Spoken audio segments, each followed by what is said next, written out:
because last week it doesn't work. So fingers crossed you can all see and hear us. Today's session is called Keeping Your Business Sane. So it's all about mental health, how you can keep you sane and how you can keep your business sane. And if you've got them, how you can keep your staff sane. Because obviously at the moment, that is one of the things that we're all struggling with now that we're 2 weeks, well, most of us are 2 weeks in. We're actually 3 weeks into self-isolation and the sanity is starting to leave somewhat. So I've got a brilliant panel with me today. I've got Tracy Heatley from Business Over Breakfast Northwest and also Better Networking. Give us a wave, Tracy. Hi. Hi. I've got Peter from Vital Force Massage. Give us a wave, Peter. Hi. And People Business Support. Give us a wave, Vicky. Hi. So all of the panel today have got some experience of mental health in some way, whether it be practically to do with their job or it's just something that they've been interested in and research. So hopefully we should be able to offer some practical advice today.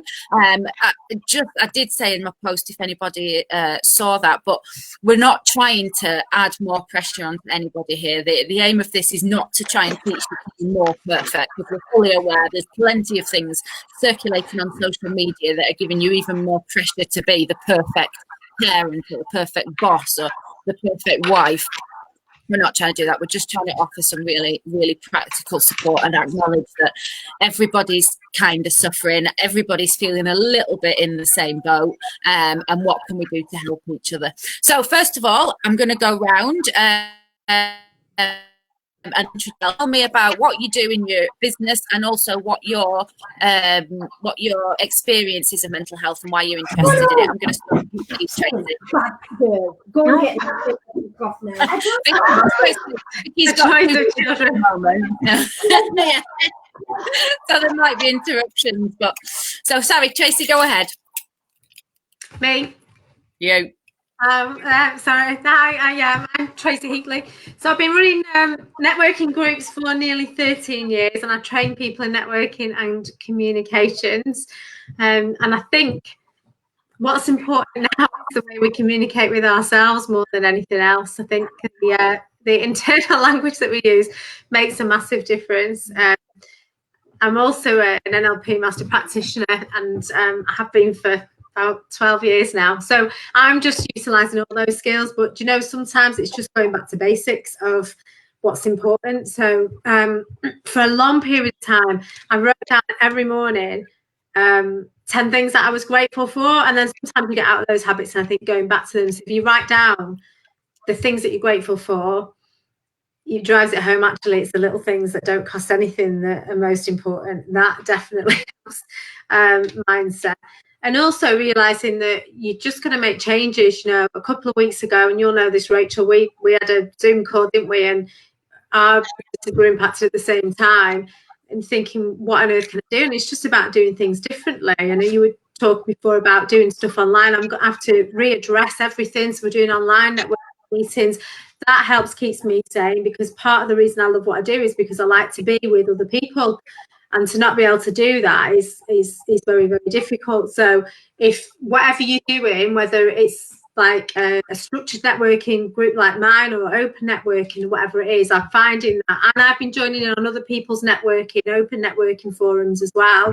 I'm going to be running my own open networking forums too, but that's really helping people a lot, because there are some people that are in isolation alone, and not only are they dealing with the personal financial issues, they're running their own businesses, and that's been hit, and it's just so daunting. So then I think the little things of like writing down what you're grateful for. And also, this was something I learned a long time ago off Brian Tracy. I don't know if you heard of the author Brian Tracy, but I love Brian Tracy, American guy. It's about writing down what your goals are, but in the present tense. So if you've already got them now. Right. And that I finding helps me, because it's helping me to then stay focused on the future as well. And I think we've got no control whatsoever over what's happened. None of us have. It happened so quickly, but we can choose how we react to it. So exercising, eating well, drinking plenty of water, I've just written a blog that I've put on my Better Networking website, actually, and one of the things I put on there is feeding your body what it needs and not what you're craving, because sometimes it's down, you're kind of craving sugar and things that you wouldn't need normally to eat. So I'm just generally looking after myself. I'm exercising every day. It is, I think that's one of the things that will and routine and exercise, because they are absolutely crucial. But you said something interesting there, because we were talking just before we came live, and I was saying that I'm the sort of person that likes to be by myself quite a lot, and one of the things that I'm struggling with is the fact that there are just constantly people here, and I'm struggling to find time to get away and just have a bit of quiet time. But you're absolutely right, it's all about perspective, Tracy, because there are a lot of people, and we know some of them through our networking group, but they are stuck at home alone. You know, and so that must be just, you know, I like time on my own, but I think if I was facing 2 or 3 months to be stuck in the house by myself, I would start to struggle with that as well. So for people who are used to going out and talking to people on a daily basis, that must be a real struggle. So it is about perspective, isn't it? And remembering that other people are maybe, although they're in the same situation, they might be coming at it from a different angle. And the working, so thank you for that. Because you came on one of my Bob clubs online last week, didn't you? They're working really well. My Bolton club met yesterday online, and we had a couple of visitors on there, and they're realising the importance of networking before they've actually got to meet face to face. So we still need, and luckily we can. It's even more important now than it ever has been, that things like this and Zoom and, you know, Skype, however people are doing it, what FaceTiming, you know, it's so important now, those conversations of just having that human interaction, aren't they? Do you not find as well do you not find as well on LinkedIn, even though that's a business platform, people are communicating more personally? Yes, I've found that the last couple of weeks. Yeah, and my WhatsApp groups as well. Funnily enough, we've got you know, I'm in a few WhatsApp groups for various, you know, people, business and personal reasons, and people have been a lot more active in those recently, because they're craving that somebody to talk to, aren't you, other than the people that you're stuck in the house with. Vicky, tell me about you, your experiences, and how you're feeling at the moment. Hello. Yeah, well, I work full time, so I work for Optimal People Business Services, and that's a HR outsourcing provider. And one of the elements that we offer is training around mental health. I'm an instructor from a first aid perspective for youth, and we also deliver the adult first aid courses. So obviously, going from not being able to deliver those at all is quite frustrating. But we are looking at very much, like Peter mentioned, we are looking at doing some of these webinars online. We deliver breakfast sessions on resilience, because I think that's a massive thing at this moment in time, and addressing your stress at home and at work. I mean, I work full time, but I have 2 young girls. My husband's in the fire service, so he's out doing what he needs to do, but he's away for days at a time. And I'm managing what feels like a small football team of 2 children whilst working full time as well at home. So that in itself is stress, because, you know, unfortunately the children of today have no idea what's going on. They can't socialise, they can't see their friends, they can't go to the park. You know, so I live quite an active outdoor life with animals and things like that. And for us not to be able to go out, I would say the absolute key is planning your day. You know, I get up ready for work. I've got a structure for the girls. I'm conscious that I don't want to put too much on them in terms of schoolwork, because they're struggling with the whole concept at this moment in time. You know, so it's about getting that balance between the two. It absolutely is. And you know, currently very busy looking at webinars and blogs and trying to support people out there that do need that. I think that's the hard thing as well, though, isn't it? Because you know, you're in a situation like a lot of people. I know a lot of people don't have children, but I know you've got, like you say, 2 young kids at home. I know you've also got a menagerie of animals that you're trying to look after. Just a few, yeah. You know, if you're trying to do that on your own, you're also trying to do your job. You're trying to say, you know, you're one of the busiest people at the moment. People are coming to you to support, and you're trying to do all of that whilst, you know, homeschool your children, make sure your animals don't die, do all the cooking and cleaning, and keep your house going. And I can only imagine how. I mean, I've only got 1 child and 3 horses, so I can only imagine how stressful I know for me, Only. routine is absolutely just the key. You know, still getting the children up at the same time. Still, I still get ready for work as if I'm going to work. You know, we get the table set up. The girls have got their desks. I've got mine. Luckily, the new printer came on Monday. Thank the Lord, so I can print activities off for the children to do as well. But I'm also don't want to ask too much of the children. You know, and it's about planning my day. So we have about 40 minutes of doing activities. I can get on and do some specific work, and then we'll have a break off and a snack, a bit of telly or whatever that might be for the children. But it is, you know, I also need to, you know, the pressure's on for me about also remaining professional, you know, when I'm speaking to clients, and not, you know, there are some understanding clients out there that also have children at the other end of the line, which is great, because that makes me feel that I don't have to apologise or bribe my children with treats and things like that to be quiet for an hour. But equally, there's those times where I need to be able to have the conversations, remain professional, and not have the background of worrying that the children are there as well. So it is a real fine balance. But for me, and my well-being, structure is key. You know, we go out for a walk at lunchtime, feed our animals. They have their picnic up on the field. Luckily, it's not rained yet, so we're still doing that. I get to think when bad weather comes in, what I'm going to do. You know, so we can structure it to a point that my day probably does last a little bit longer from a work perspective. You know, I'll start at 8, probably finish about 6, but that's because I'm taking a few more regular breaks within the day to ensure that I can support the needs of my children as well as my mental health needs as well. Yeah, Leon did from day one that he was off.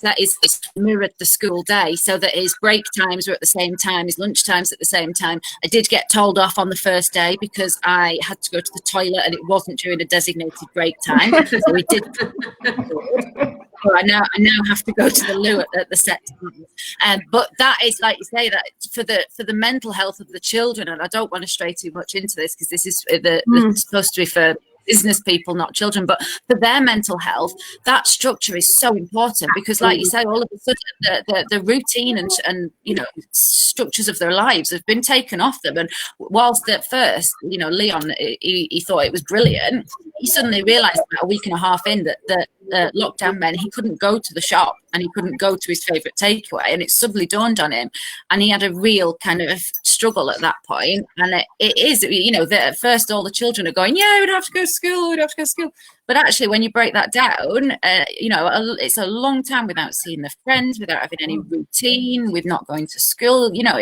it's massive. It's a big change for them, and they need that mum or their dad or whatever. I mean, one of the things that we do a lot of space in the training in the educational space, delivering the mental health first England youth first aid course, but we are also going to be looking to bring online a session, targeting you know, the education, the teachers, the support workers, etc. in this time to try and give them a little bit more support. And we'll try to get ahead as well. Yes, we've got our children now, but what happens when we're starting to get them back into school and changing that whole routine as well, and how we're going to support, you know, and I suppose that goes in terms of the adult world as well. You know, we're also looking at the adult space and how we're going to go from people being furloughed who aren't working at the moment, getting them back into work, the motivation, the productivity. So not only is it about now, it's thinking about the longevity of this, and when we get through this, and I'm sure we will, apologies if you can hear the children, through this, and I know we will, I think there's a lot of work that needs to be done with the mental well-being space about trying to, you know, people are struggling as it is now. Everybody keeps saying how surreal it is, but actually when we get people back to work, that's where I think a lot of work needs to be done as well. Absolutely. Peter, I'm gonna come to you now. I'm conscious you haven't spoken yet, so tell me about your business and how you're feeling about your own mental health, but also kind of where you're coming from in terms of your business. Okay, so I'm that person who is at home alone completely. I don't even have a cat anymore to talk to. So I know, cry. So yeah, I'm that person who doesn't have family around them. My brother lives away, and I don't have children, and so yeah, I'm completely on my own. However, to be fair, I'm perfectly used to that because that's how I live anyway, and this isn't that much different to how I am anyway a lot of the time, apart from the fact that I'm now not going out into companies doing massage. That was my connection with people, you know, that's where I sort of went out, and obviously I'd socialize and things like that, but I'm perfectly used to being at home quite a lot of the time and working on my own quite a lot of the time. So I sort of have an advantage, if you like, to a certain extent, because this isn't that different for me.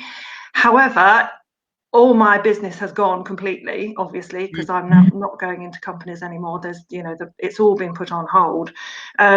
So subsequently, not only have I lost the income, but also I've lost that connection with other people, which I did rely on quite a bit, to be fair. Absolutely. I mean, as I was saying before, I love being on my own. I know I could survive. When they always watch Desert Island or listen to Desert Island Disc, they say, how will you survive on your own? I know I could. Absolutely. But it's that period, it's a long time to not actually see somebody. And it was on my own. You need, whether it's your friends or, your business connections or something, you need to speak to people still, don't you? Yeah. Well, I mean, I've found that before, because my mental health is, I imagine, it feels perfectly fine at the moment. But I've been through, various bouts of depression and lowness like everybody else has. And I've known from experience of being on my own, even when the world was normal, whatever that means, before all this crisis hit.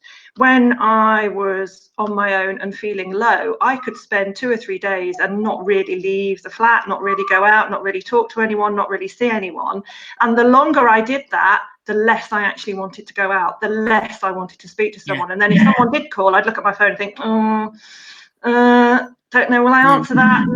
And that's really quite dangerous, because then it just goes on and on and on if you're not careful. And that happened to me, several times just in normal life. So while this is going on where you actually can't physically go out and meet people, I think it's very important to just remember that actually if the phone is ringing and someone's there, then answer it. Tell them, just say, I'm feeling a bit shit today, feel a bit grog today. And everyone will say, it's not a problem. Everyone says, oh God, yeah, I felt like that yesterday. Or yeah, I know what you mean. That's fine. I think it's really important to remind people that they can, they need that contact, because it does build up. It really does build up. I had a few years ago, and I still have an issue with my back, but I was quite poorly with it for quite a long time, and I was a bit the same. I'd got to a point where I hadn't left the house for a long time. I hadn't driven for a long time, and I'd got used to it. And it was actually it was when I joined Tracy's Bob Club, because I thought, it was about 4 years ago, and I thought, if I don't start getting out of the house now, I'm going to become a hermit. I've got to speak to somebody other than just the dog. And now you love it. Yeah, I love it. I do. And it grew my business. It really grew my business. But that was kind of a secondary thing. I wasn't, not that I wasn't expected to do that, but that wasn't my primary reason for going. Mainly, I just wanted to talk to some grown-ups, because we've moved to a new area, so I didn't know anybody. But it's that, and it's the same thing, although we can't now physically go out and do networking. It's even more important, as we were saying, to get on a Zoom call, jump on a one-to-one Zoom call with a potential client, or even just a friend. But if you can, like Tracy was saying, a lot of the networking groups at the moment are running. You don't have to be a member to join, because it's recognizing that sense of community is so much more important now than it ever was. We've got to keep those human connections going, haven't we? I've left mine free for people to come along for a visit on them. What I'm trying to do, though, is still speak to people and say, well, what area are you based in? Because if they grow some kind of attachment to the people online, I really would like them to be able to be in a position, if they want to come along to the proper face-to-face meetings that we have further down the line. But that's just really important. I mean, there was a couple of people that came on. I mean, yesterday, somebody joined my Bolton Bob Club a few weeks ago, but yesterday was supposed to be his first ever meeting. And the day before was the launch of his business. He's just left his full-time job. Wow. And it's his birthday yesterday. And so, all that. But then for me, if I'd have had to have said, right, okay, we're not having any meetings for a few months, but instead, I've introduced him to people online, and then you'll get to meet them face to face. And I said, just have those one-to-one meetings in between, because they are important. But you hit on a good point. I think you were saying before, we chose to do this. We chose to go out if we want to. we're in a position now where that choice has been taken away from us from a lot of things. So if we can improvise and do what we can, you know, even my mum, speaking to my mum every day, fortunately, identical twin, and she's isolating with her. So I know she's not on her own, but she wouldn't have broadband before, and now she said she's going to have it, because it's not just speaking to people, being able to see them. I know a number of companies who have now organised a Zoom Friday evening beer, you know, a drink after work, this sort of thing, 4:30. They all get on Zoom and they all have a beer or a cup of coffee or whatever it is that they drink, just to round off the week, just like they perhaps would have done in normal life. They'd have gone to the pub perhaps or whatever. A friend of mine organises a Thursday afternoon coffee morning for a lot of her clients and friends, and that's 3 o'clock-ish on a Thursday afternoon, and they all get on Zoom and they all drink tea or coffee and have cake and chat about rubbish. And I think it's just that it's socializing. I think it's such a shame that we've called it social distancing, because I don't want you to socially be distant from me. I want you to be physically distant, but not socially. And it's a shame that we've coined this phrase social distance, I think, because it's more of a physical distance that we need, not social. You're absolutely right. It's a bit like rebelling, because the more they say social distance, the more we want to be with other people. Well, it's like going out, isn't it? You ask any teenagers anywhere, anytime, to go out and get some fresh air. No, they're playing on their Xbox or doing whatever. Now that they can't go out, they all want to be out there. They want to do it, What were you going to say? Businesses, though, I think every single business, there must be something positive that they can do, whether it's catching an admin, writing blogs, changing the way you do things. I'm having to look at the way I deliver some of the training, perhaps like yourself, and look at online. There is something that we can be doing every single day to still get us to where we need to be at the end of this. Absolutely.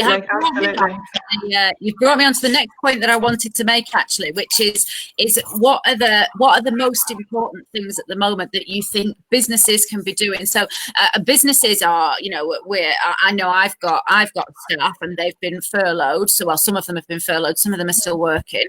I know businesses that have had to send staff home and make them redundant. So I know we've got people out there who, as workers and business owners, some of them are stuck at home now with nothing to do. They're not allowed to work. Some of them have just mothballed their business because they can't find a way to operate during the period. Some people are still working, but as we say, they've got extra pressures. So I'll go round again, so I'll come to each of you in turn. What are your biggest tips, do you think, that people can be doing now to keep themselves sane and to keep the people in their business sane? So Vicky, I'll come to you first. From a work perspective, so for the people that are still working but maybe working from home, communication is absolutely key in terms of being able to understand and feel you're still building those relationships, whether that's with existing, new clients, but even with your team. And I know, the company that I work for, Optimal People Business Services, we have a catch up at 9 o'clock every morning. It's quite structured, but we also have a quiz in there. So we're, I tell you something, I didn't realise how competitive some of my team were, I'm not going to lie. But they actually look for this quiz now. People are doing research for this quiz now. The other thing we're doing is doing a quiz for our children in the afternoon. So if they are good all day, then my boss is running a quiz in the afternoon for the children, specifically for them, and sending prizes through the post. So I've got a little bit of an incentive to be able to ensure that they are doing homework, whatever that might be. So communication is absolutely key, and I think establishing what the expectations are between the employee and the employer is really key as well. When am I expected to check in? Who do I need to talk to if I'm just not feeling quite right today? What mechanisms are we putting in place to support those people? But equally, the people that have been furloughed, laid off, or made redundant, and I think I'm certainly finding there's a lot less people being laid off and redundant now, because we've obviously got the government scheme in from a furlough perspective. It's about how you keep in contact with them, because they're still your employees. You still have a duty of care to look after them and ensure that they're okay.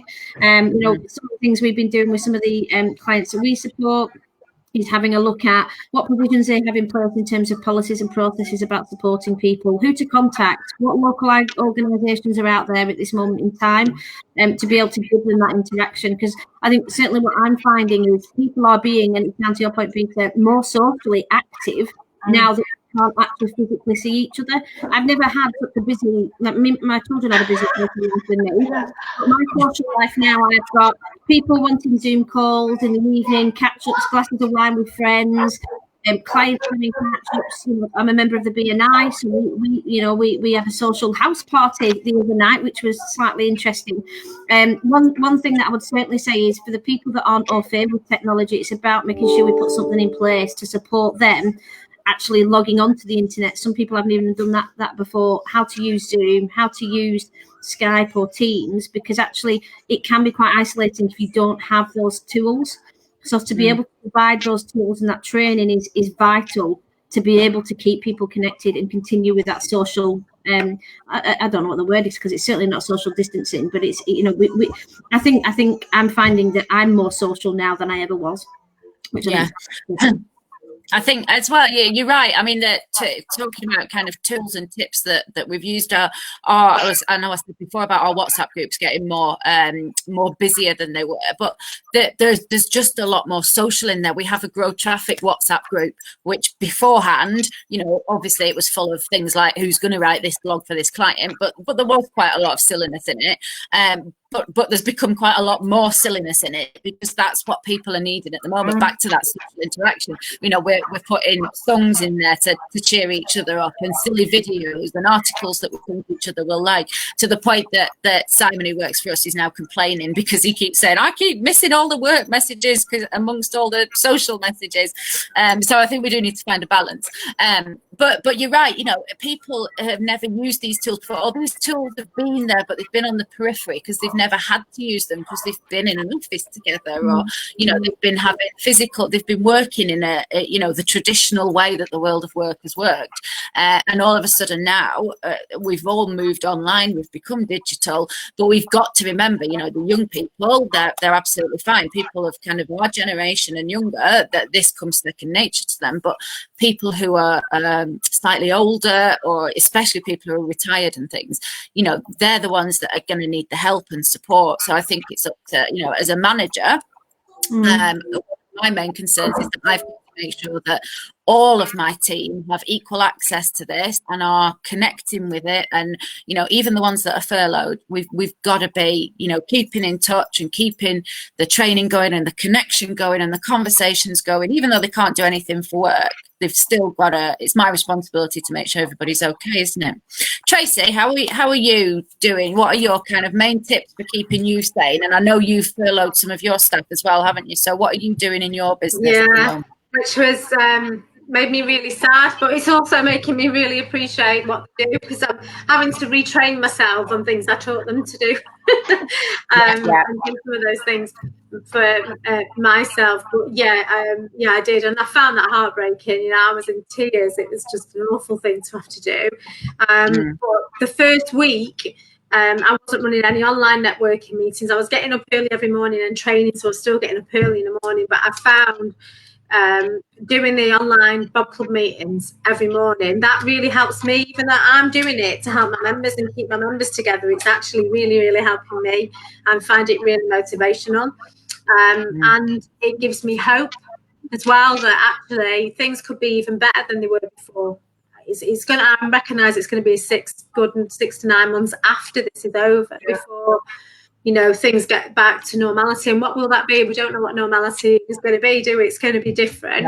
But that, and I'm also making sure that I ring at least 2 or 3 of my members every day, just to check in and see how they are. Because I think just to be able to listen to somebody else means a lot. So I'm just checking in on other people as well. So the only way I was really upset, as you know, I was distraught.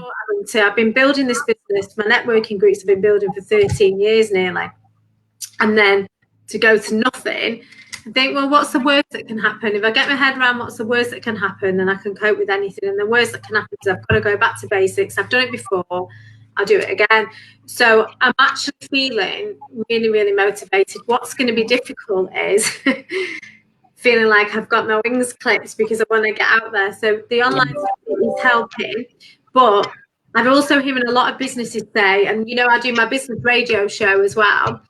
And what I'm doing with the radio show, I've had to change, because normally I would have people come on my radio show and I'm interviewing them about their business. I call it Mind Your Own Business, but I don't. I know the answer.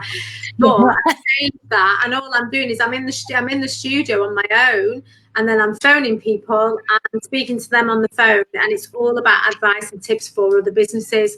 So for me, the only way I can get my head around this is the more I focus on helping other people, I'm doing that to help and support other people, but it gives me a greater reward as well. It makes me feel more motivated. And I think I've realised as well that one of my motivations is that I do need to be supporting other people. And if I can't do that and I can't help others, I might as well be sat with my hands, I have my hands tied behind my back. So I'm just adapting, and that's all we can do. And I've heard people saying, oh, now's not the time for selling and stuff. And I get that completely. It's not. But we do need to be marketing our way through this. Those businesses that are going to come out the other side are the ones that adapted, the ones that continue to do their marketing one way or another. I think people need to change their message. I don't think they should be saying, buy from me now. But we've all got so much expertise that we can be sharing with others that will help them now. I think the more we help other people, will be remembered for that. There's just no way I am shutting up shop and I'm not having a virus destroy everything that I've worked to achieve. So I think we need to be stubborn as well and put our foot down. Obviously, our health is more important than anything else. Health, family, love, business. I know it can, but we can still be marketing. We can still be doing things. We can be changing our messages to suit. And I think as long as you're not trying to hard sell to people, we're still here to do business. We are. And I think you said it yourself then. So your business, I know you run networking groups and you do your communications, help people communicate better, your training courses. But you essentially at the heart of what you do is you help business people. You help them to become better people themselves, but also you help them to grow their business. And so what you are doing now, whilst you can't run your physical bob clubs and you can't run your training courses, you're still doing the same thing. All right, you might not be able to charge for it at the moment. Most of what you're doing is just free of charge stuff, but you're still doing that. At essence, you are doing what you've always done and what you're good at, and that is what is going to keep you sane and keep you going through this, because you are, yes, you're keeping your own mental health going by doing the thing that you love, but also you're keeping your business going because you're keeping your message going out there. You're keeping your audience engaged. You're making sure everybody in your bob clubs is staying connected, because the worst thing you could do is do nothing and come out of this in 3 months' time and your audience is gone and they've all dispersed and everybody's doing their own thing and everything.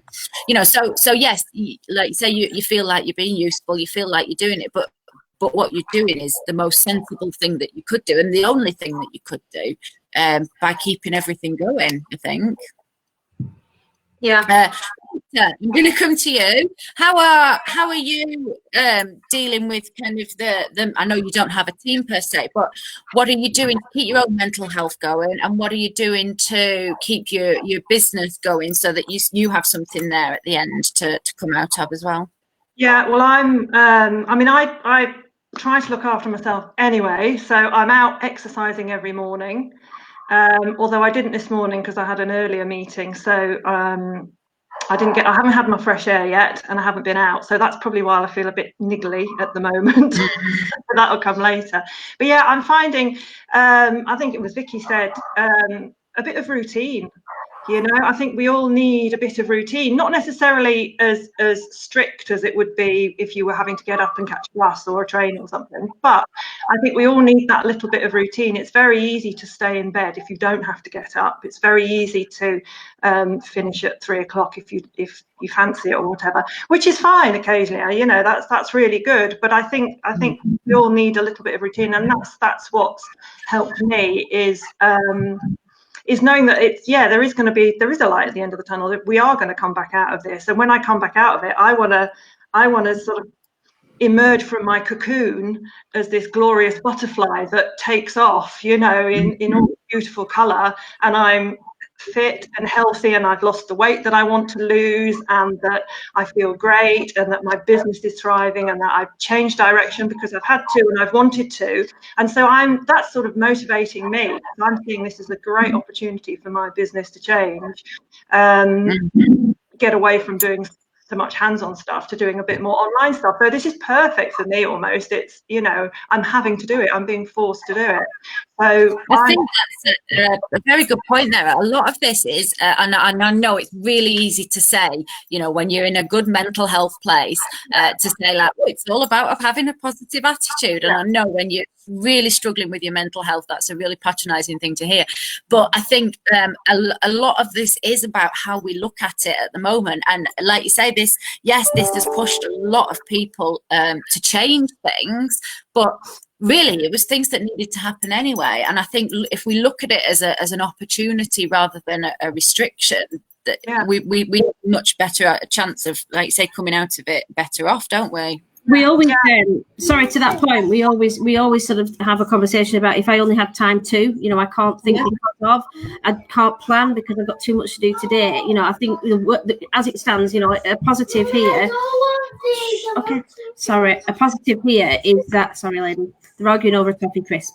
The positive here is we have actually been given that time on a plate. You know, if there's a positive from this virus, we have been, the world has had to slow down. We've had to spend more time with our families, our children. We've had to assess our own mental well-being, where we are now, from a business perspective, where do we need to be? And it's not just about thinking about, gosh, what do I do today? It's about future planning. You know, we are going to get through this. We are going to come out the other side. But certainly in terms of this forum and the reasons, you know, in terms of the mental well-being, what are we going to do to support our friends, ourselves, our family, our friends, our businesses, you know, new and existing clients to help get through this?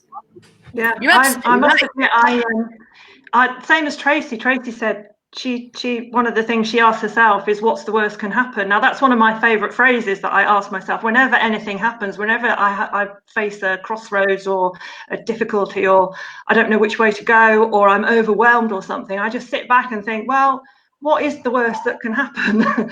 You know, and we all know what the ultimate worst that can happen is. But, you know, at the end of the day, it's about what's the worst can happen. Well, okay, so if that happens, well, then I just do that. And if that happens, well, I just do that. You know, at the end of the day, the worst that can happen to me is that I lose all my business. I can't make this work or whatever. So, okay, I go and work in Sainsbury's then because they're crying out for people. You know, you can always do something. It's not necessarily what you want to do at the time, but you know, if you just take a step back and think, well, what is the worst that can happen? Is this really that bad? Can we not turn that round? What, you know, where could there be a good thing coming out of this? I mean, great thing for this for a lot of people, maybe not everybody, is that they get to be with their kids all day, you know, or they get to be with their husband all day, or their wife. Or, I know. Says the woman with no children. Yeah. But, the thing is, I think, you know, we're on a lockdown. We're not on a shutdown. We're on a lockdown, not a shutdown, and it's just time to reset. Absolutely, totally. And it's, you know, we can still get things in the shops. We can still go outside. Okay, we've got to keep our distance, but we can still go for a walk in this fantastic countryside we've got here. You know, we can go. I've got Graves Park just up the road. Well, I can go walking around there, and that's just, you know, lovely every day to get out into Graves Park. And you see so many people who just usually don't go out, and you think, well, this is great. So I think it's making people reevaluate what's important to them and what they want out of life. Whether they take that into life as we get out of this crisis, I don't know. You know, I think it's nice to think that people will carry that on, but yeah, I think, you know, I think it's, for me, it's a great opportunity. So I'm sort of seeing it as that, and I've been, over the last week, I've been more productive than I have all year, to be fair. I've got more done. It is one of the things we always say, when do we get a chance to do this? You know, I know so many people I know who I've been saying to, because, you know, our business, one of the main things we do is tell people to blog. And I've been saying to people at blog clubs for about 3 or 4 years now, you must be blogging, you must be blogging, you must be blogging. I've seen so many of my blog club members have started blogging over this last few years, and I'm so proud of them.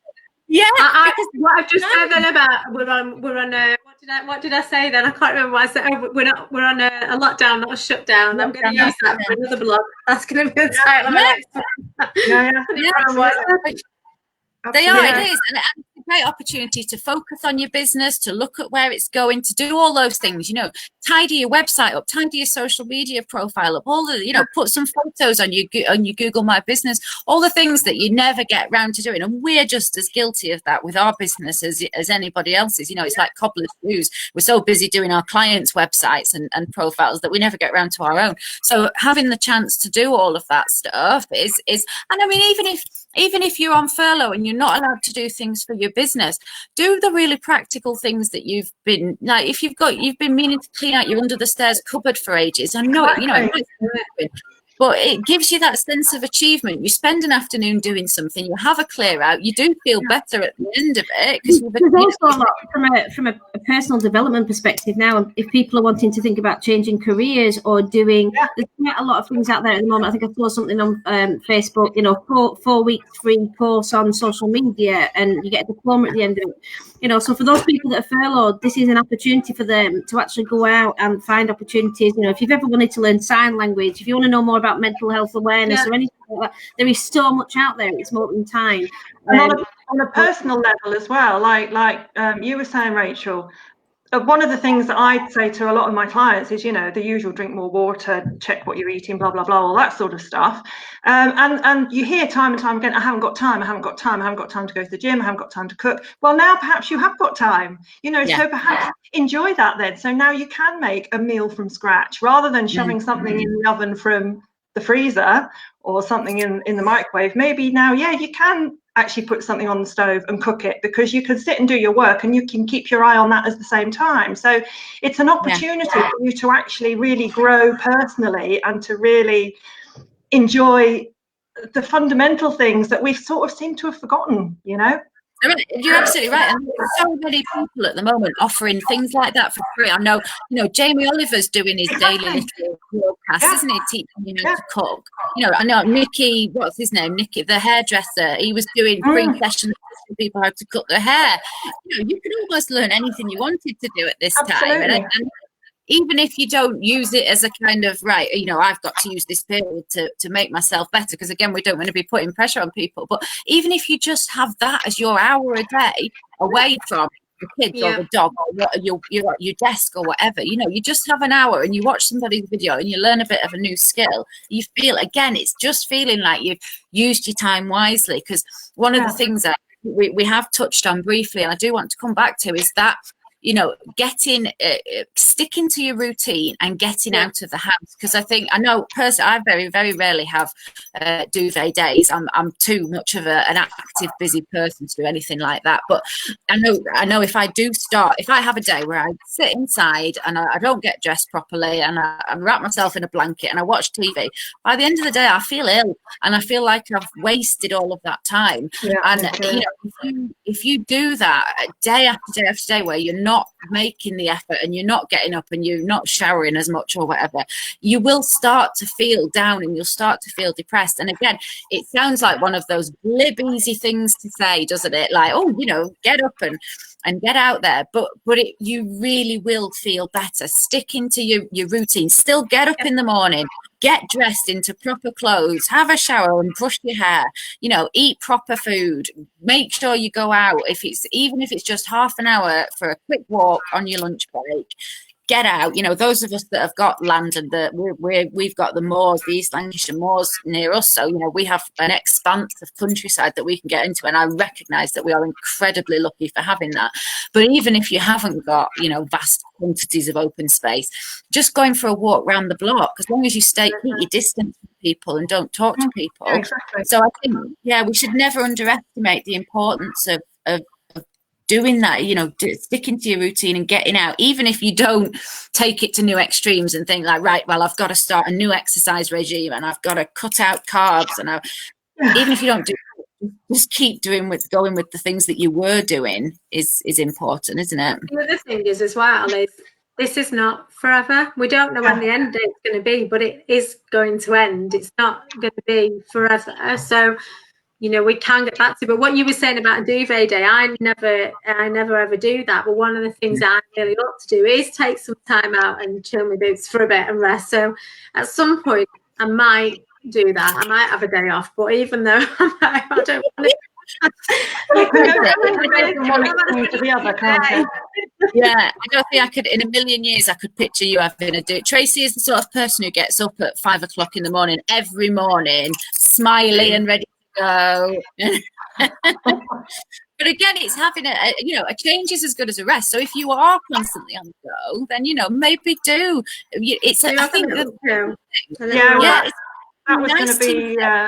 was going to be my other point, was that you have to remember that if you're in a family where you and your husband and your 2 kids are home and you're homeschooling and you're getting up at the usual time and then you're sorting out schooling and then you've got all this work to do and blah blah blah blah blah, you might find that actually you're working through till 10 o'clock at night because you spent a lot of the day. Yeah, Vicky, is that you?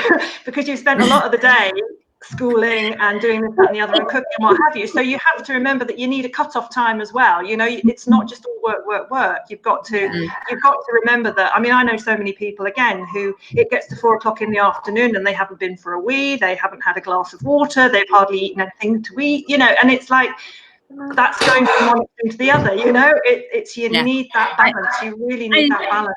I really agree with you on that one. I mean, I'm lucky that I work for a fantastic employer that gives that support and that flexibility. But for me, I really enjoy my job.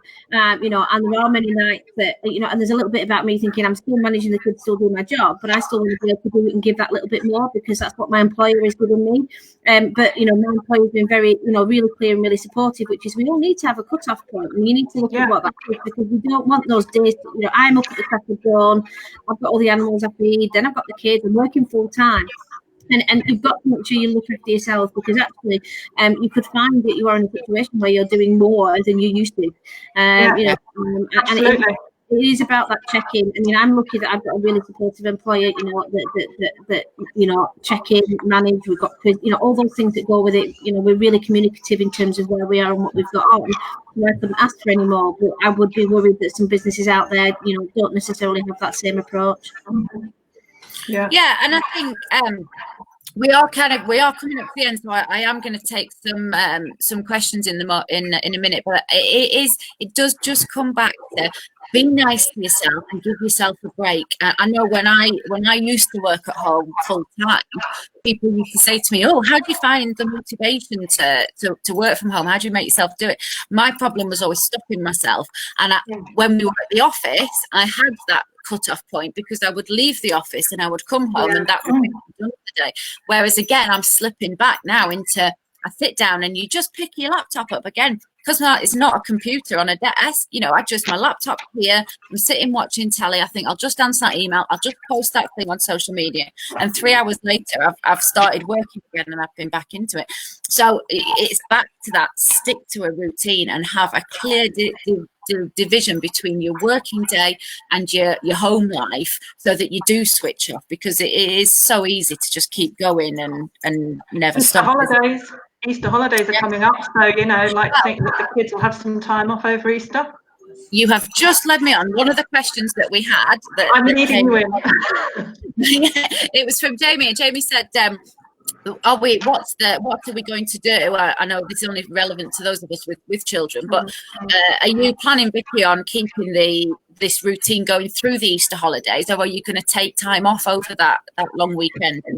To be fair, I will probably do a bit mixture of the two, because for me, I still one of my little ones absolutely needs structure. She struggles not being at school, and it's been quite difficult for her. So if I took her off that, she knows I'm talking about it, so she's coming. So if I took her off that, it's going to be more of a struggle getting her back into that routine. So for me, yes, I will, but we will probably do more sort of getting out and about on the field. I'm lucky that I've got livestock, so I can spend a little bit more time outdoors with those. So I will maintain a structure. I see some things out on Facebook at the moment and other social media where parents are really, absolutely drilling in the homeschooling, and it's putting pressure on the child and the parent. And I work full time as well, and I've got to put all that into account. So as long as we get some learning done in the morning and we're doing small bits and it's bite-sized, I'm comfortable with that. And I've spoken to the girls' teachers, I'm in contact with them. But I will still continue. Yes, I'm talking about you. I will still continue to do this. keep that routine that I've got now, because I don't think it's hard and fast. It's supportive. I still want to feel like I'm mum and not teacher, and just got to get that balance. So I will continue to do that, but maybe not to necessarily the extreme that I have been doing. But the routine for me now is important, because it's likely that children aren't going to be back at school until September. Well, in 4 weeks, when we come up to summer holidays, when I can do this, probably not. But right now, this is just where I'm at, and I think that the routine's really important for them. Yeah, I agree with you. I mean, we are doing one of our future sessions. I don't know if it's next week or the week after, but it is on how to do homeschooling and run a business at the same time. So this is a subject that we will come back to. But I think from my own point of view, it's going to have to carry on to some extent, because Leon was supposed to go and stay with his grandparents for at least a good chunk of any summer school holidays. In the summer holidays, he used to go for 2 weeks. So because we were still working, and we needed that childcare, whereas obviously now he can't go and stay with his grandparents. I've still got a business to run, and now more than ever, the business needs me. I know he needs me, but the business needs me. So, to some extent, that schooling routine is going to have to carry on, because it's when he's doing his schoolwork that I'm able to focus most on my work. We are coming to the end of the session now, so I'm just going to go round each of us and just in a summary, what is your main tip, 1 or 2 tips that you have got that are going to help people stay sane through this period? So Tracy, first, give us your top tip. My top tip: carry on communicating. And I know that's my thing, networking and communicating, but it is I'm getting feedback from my members and from my customers telling me this is crucial for me, for them right now, and for me. So I think do as many, get on, do some webinars, be learning, still be marketing, just be mindful of the language that you're using and the message that you're portraying through your marketing, so that it's not, oversell, come and buy from me right now. But I think just keep up and keep feeding those messages through social media, through any ways that you can, but keep communicating and keep networking. I'm even got a networking group next Friday, because the physical group when we meet face to face, we were going to change it to the Thursday, but my members have said the Friday's not going to make any difference whatsoever, so let's do it on the Friday. So they want to keep that routine of those days as well. So so even whether it's online, whatever you do, most networking organisations like mine, BNI, Shout, everybody's running them online. I'm going to be doing some open networking sessions for people, but I just communication and networking and keep marketing. Absolutely, I completely agree with you. Vicky, what's your top tip? I suppose firstly it's looking after yourself. So this is a time to be really selfless and think about you, what your goals are, what you want to try and achieve. And secondly, from a business perspective, this is a really good opportunity to you've got an opportunity now to start to really think about your business direction and what this is going to look like when we start to move forward and get back into some form of normality. And for some businesses, that will take a long time. Some businesses actually, this has made them the demand on their services right now is tenfold. The NHS, telecoms, IT, etc., even HR. But it's about what happens when we come to the other side of this as well, and how we going to support and maintain those relationships. So for me, it's definitely keep talking, looking after yourself, because you've got to be well yourself to be able to do your job, be a mum, and all those things that go with it. But equally, this is a time for businesses to really look at their direction and utilising the time the best they can. Yeah, agree completely as well. Yeah, Peter, what's your top tip? Yeah, well, I would say all that. Listen to your body, listen to yourself, listen to what's going on. If you need to get up and move around, if you need to go outside, go outside. If you need to stop for an hour, stop. If you need to crack on with something, crack on with it. If you need to change it, change it. But listen to what's going on with you physically, because that's what I find a lot of people don't seem to do. They live here and they forget they've got all this going on as well. So listen to what your body's telling you, because your body works for you all the time. So it will be telling you. And keep hydrated. That's my top tip that I say to everybody. Drink lots of water, because dehydration is the biggest stress on the body, regardless of all this stuff that's going on outside. You need to keep yourself fit and healthy and well to manage all this. So yeah, I would definitely for anybody, whatever you're doing, whoever you are, whatever your business is, whether you're an employer, employee, it's about keeping yourself healthy. I think during this time, definitely, whether that means going outside, stopping, staying in, sleeping. If you need to sleep, sleep. But yeah, keep hydrated for sure. I agree completely, and I mean, if I was going to do a top tip, it would be pretty much the same. It would just be nice to yourself as well. You know, don't. There are so many things, as I said at the beginning. At the moment, you know, you've got to do Joe Wicks's PE session every morning. Nothing against Joe Wicks whatsoever, but you know, you've got to do this. You've got a lesson plan. You've got to make sure your children are eating organic food, and you know, it doesn't matter. None of it matters. The main thing is that everybody gets through this period in one piece, and that's it. And if that means that your children have to have a pot noodle for the lunch every day, if it means you're sticking them in front of Peppa Pig for a couple of hours, you know, if it means you have a duvet day or you don't learn French, that is not the end of the world. You know, just whatever you need to do to get yourself and your family safely through this, just do it, and forget what everybody else is saying, and forget everybody else's opinion, and just be nice and look after yourself. And that's the kind of main advice that we've got. I would just like to thank all of you so much. I really appreciate this. You've all been amazing. You've all had some really fantastic tips. I hope they've been very helpful to people. This session has been recorded. Obviously, it's Facebook Live, so please feel free to share it afterwards and direct people back to it. We will be back next Friday at 1 o'clock for another session. And if anybody wants to get in touch with any of us, feel free, comment on the post, and all four of us will be able to get back to you and answer any of your questions. So once again, thank you very much, and have a really good weekend, everybody, and I'll see you all very soon. Thank you. Bye. Bye. Bye.